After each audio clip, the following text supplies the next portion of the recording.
Today I'm going to install the Kenmore Super High Conversion Kit, which will enable me to use both the original feet as well as low shank feet. But this is the one that is a little more advanced than just replacing the little clip, which I'll show you, this bit here. So the reason I've gone for this additional one is because it uses this screw. So if you see there's a screw there. What that does is it replaces the old wrench thing. Now I really like the feet for these machines, they are of excellent quality. However, that wrench thing prevents me from using attachments which are for low shank. So for instance, walking foot or my embroidery attachments, as well as the Janome, I wanted to see if it'll take the Janome alphabet stitch attachment, and this Kenmore monogrammer attachment, all of which are low shank. So that is my goal for today, is to replace that, show you how easy it is, and then see if this will enable me to use some of my other attachments. Watch this space. So here I have my smallest metric wrench, size 9, I think. Could be a 6, actually size 6, I read it upside down. And then we need a standard screwdriver. Drill bits and remove this tiny little screw here. I couldn't even, the end of it is so tiny I couldn't even see it.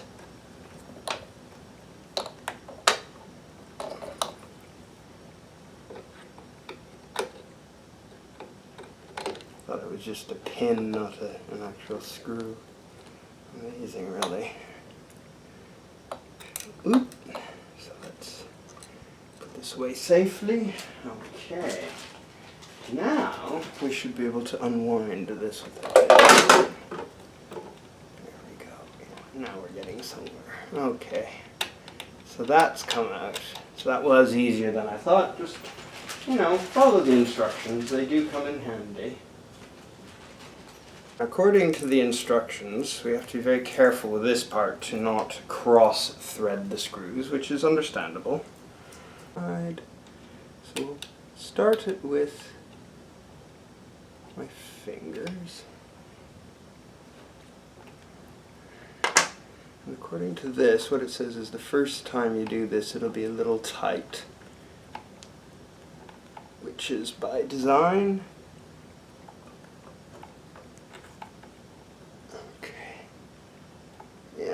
So there we go, good with that.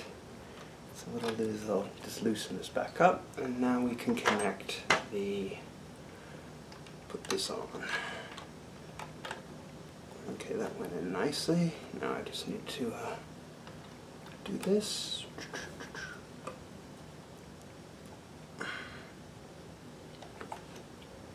And thus it is done.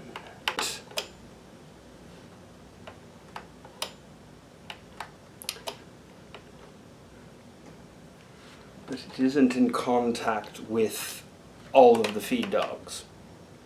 Pros and cons, but that's okay. I can, when I go back to the original foot, actually that works out better than I thought, because once you have this bottom part adjusted, you just take off the whole contraption. You never have to readjust it. So when you need the low shank, it's set. I was thinking I had to adjust it every time, which would have been a pain, but actually no, you don't. You just do it when you need.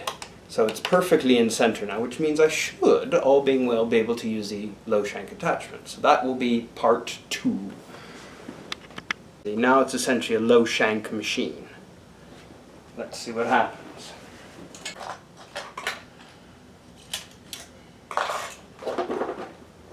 I won't put you through the joy of watching me fit this, because this is not the easiest attachment in the world to get on the machine.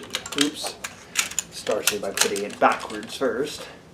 Remember when I tried this attachment for my other machine, it was, the needle stroke wasn't high enough. So that was one of my thoughts of whether or not this machine would have a high enough stroke, and it absolutely does. It's definitely working. So part 2 of the video will be running a full test on this. This will be fun. So watch this space, I will return. We have success. Here is the letter B.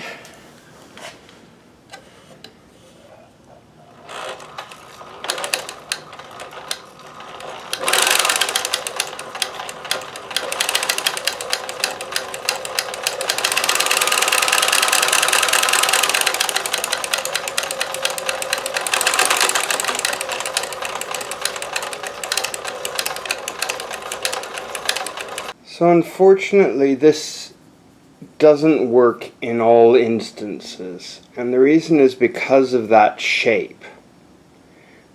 So it works on that style of clip. Do you see the fork style? So, or whatever, but that has enough room. But something of a different shape, for instance, I have a square connector and also this embroidery. What happens is that shape gets in the way, the edge gets in the way. So you can see I can't slide that in to line up with a screw hole. But this style works. As long as your attachments and walking feet are that style, the hole will line up. But as soon as you get something slightly different, you may have some trouble. I just wanted to give you that warning.